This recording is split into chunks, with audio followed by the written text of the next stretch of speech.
नमस्ते। कहानियाँ नानी जी की स्टोरी टाइम में हर रविवार हम नानी जी से सुनते हैं एक से एक प्रेरक, मनोरंजक, रोचक, शिक्षाप्रद कहानियाँ। आज की वीडियो में हम बात करते हैं लक्ष्य और एकाग्रता की। अब लक्ष्य मतलब गोल।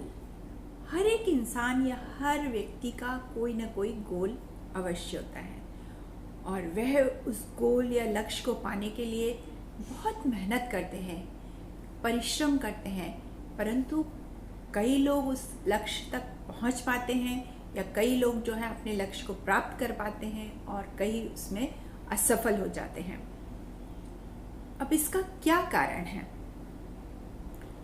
कई बार देखिए स्कूल में भी जो है बहुत सारे बच्चे पढ़ते हैं और उनको पढ़ाने वाली अध्यापिका एक ही होती है और स्कूल में सभी को एक जैसी फैसिलिटी मिलती है, परंतु उसमें से कुछ ही लोग जो है टॉप कर पाते हैं और कई लोग नहीं कर पाते।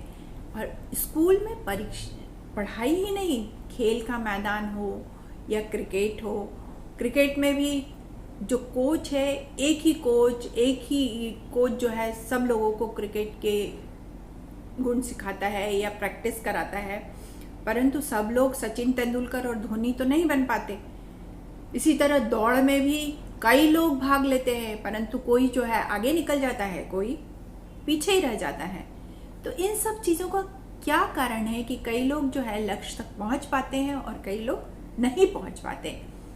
तो सबसे बड़ी चीज़ क्या है कि उनमें एकाग्रता की कमी होती है। एकाग्रता मतलब कंसंट्रेशन। जो लोग पूरी एकाग्रता से काम करते हैं वे ही अपने लक्ष्य तक पहुंच पाते हैं। जिनमें एकाग्रता की कमी होती है वे जो है अपने लक्ष्य को प्राप्त करने में असफल हो जाते हैं। अब इसको यदि एक इक्वेशन के रूप में समझें तो लक्ष्य प्लस एकाग्रता इक्वल टू सफलता। मतलब यदि आपने लक्ष्य को एकाग्रता के साथ जोड़ लिया तो आप सफल अवश्य होंगे। अब इसी से संबंधित आज आपको एक छोटी सी कहानी सुनाती हूँ। एक बार क्या हुआ कि एक राजा ने अपने दरबार में एक प्रतियोगिता का आयोजन किया और उसने दुनिया भर के बड़े बड़े धनुर्धरों को आमंत्रित किया। सभी लोग जो है दूर दूर से वहां उसके दरबार में पधारे और सब लोग आपस में बातें करने लगे कि पता नहीं हमें इस प्रतियोगिता को जीतने के लिए क्या लक्ष्य दिया जाएगा। तभी जो है राजा ने दरबार में प्रवेश किया और राजा ने कहा, क्या आप सब लोग प्रतियोगिता के लिए तैयार हैं? सभी ने जोर से हामी भरी। तभी राजा ने कहा कि इस प्रतियोगिता के लिए नीचे से एक गेंद को ऊपर आसमान में उछाला जाएगा और आप लोगों को उस गेंद पर अपना तीर का निशाना लगाना होगा। तो सभी लोग तैयार हो गए। फिर जो दर्शक लोग थे वे आपस में बातें करने लगे कि ये गेंद जो है ऊपर उछाली जाएगी और उस पर निशाना लगाना है, ये तो बड़ा कठिन ही लक्ष्य है, ये कौन कर पाएगा? तभी राजा ने कहा कि इस प्रतियोगिता के लिए एक और शर्त है कि हमारे जो घोड़े और सैनिक जो हैं वे मैदान में दौड़ते रहेंगे और घोड़े पर बैठे जो सैनिक हैं वो एक दूसरे पर तीर चलाते रहेंगे और इसी बीच में आपको उस गेंद पर निशाना लगाना है। अब सभी प्रतियोगी जो थे एकदम आश्चर्यचकित हो गए, परंतु अब जब प्रतियोगिता में भाग लेने आए हैं तो भाग तो लेना ही था।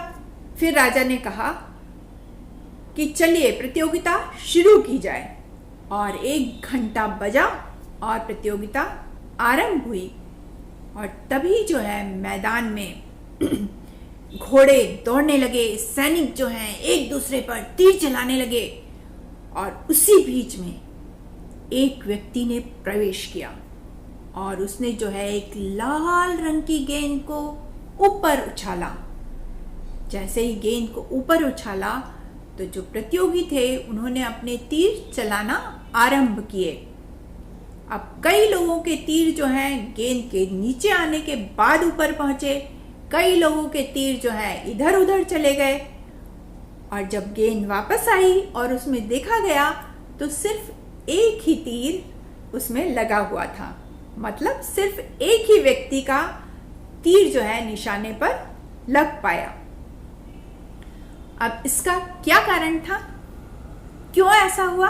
क्योंकि जो प्रतियोगी थे उसमें से कई प्रतियोगियों का ध्यान दौड़ते हुए घोड़ों पर था कि कहीं वे उनसे टकरा ना जाए। कई प्रतियोगियों का ध्यान इस बात पर का था कि ये जो सैनिक तीर चला रहे हैं ये तीर उन्हें कहीं लग ना जाए। और कई प्रतियोगियों का ध्यान दोनों बातों पर था, दौड़ते हुए घोड़ों पर भी और चलाए गए तीरों पर भी। परंतु एक ही व्यक्ति ऐसा था जिसका ध्यान नीचे की इन सब क्रियाओं पर या नीचे की इन सब गतिविधियों पर नहीं था। उसका ध्यान सिर्फ उस गेंद पर था जहां उसे अपनी तीर का निशाना लगाना था। इसीलिए जो है उसका तीर निशाने पर लगा, क्योंकि उसकी एकाग्रता उस गेंद पर ही थी। तो इसी एकाग्रता के साथ उसने अपने लक्ष्य को प्राप्त किया और उसे विजेता घोषित कर दिया गया और राजा ने अपने दरबार में उसे सेनापति का पद दिया। तो इसलिए जो है हमें अपने लक्ष्य को प्राप्त करने के लिए एकाग्रता का होना जरूरी है। और यदि इसे हम अपने जीवन से जोड़ें तो हमारा जीवन भी इसी तरह का है। ये जो दौड़ते हुए घोड़े हैं ये हमारे जीवन की परेशानियां हैं। उस पर बैठे हुए जो सैनिक हैं वो हमारे आसपास के लोग मान लिया जाए, और उस पे जो सैनिक तीर चला रहे थे उन्हें हमारे आसपास के लोग जो परेशानियां हमारे लिए पैदा करते हैं उन्हें मान लिया जाए। तो ये सब जो है हमारे जीवन का अंग है। और यदि हम उन सब को छोड़कर अपने लक्ष्य की ओर आगे बढ़ते हैं तभी हम सफल हो पाते हैं। इसलिए जो है हमें अपना ध्यान अपने लक्ष्य की ओर लगाना है और हमारी एकाग्रता के साथ यदि हम काम करते हैं तो हम सफल अवश्य होते हैं। अब नॉलेज या ज्ञान तो सभी लोगों के पास होता है और ज्ञान की कई लोगों के पास कोई कमी नहीं होती और कई लोगों के पास कौशल भी बहुत अच्छा होता है, स्किल्स भी उनकी अच्छी होती हैं। नॉलेज और स्किल्स दोनों अच्छी होती हैं, परंतु जब नॉलेज और स्किल्स को एकाग्रता या कंसंट्रेशन के साथ मिक्स कर दिया जाए तो सफलता की एक अच्छी सी डिश बनकर तैयार हो जाती है। तो इसलिए एकाग्रता हमारे जीवन में बहुत जरूरी है। यही थी आज की कहानी, लक्ष्य और एकाग्रता का हमारे जीवन में स्थान। तो यदि आपको अपने लक्ष्य को प्राप्त करना है तो पूरी एकाग्रता के साथ उस पर काम करना होगा, तभी आप जो है सफल होकर अपनी मंजिल तक पहुंच सकते हैं। वीडियो अच्छा लगा तो लाइक कर ज्यादा से ज्यादा लोगों को शेयर करिए, जिससे वे भी मेरी नई कहानियों का या मेरी हर कहानी का नोटिफिकेशन प्राप्त कर सकें। और सब्सक्राइब कर बेल आइकन को दबाना ना भूलें। धन्यवाद। फिर मिलेंगे नानी जी से एक नई कहानी के साथ स्टोरी टाइम में। तब तक सुनते रहिए, सुनाते रहिए कहानियां नानी जी की। Bye bye.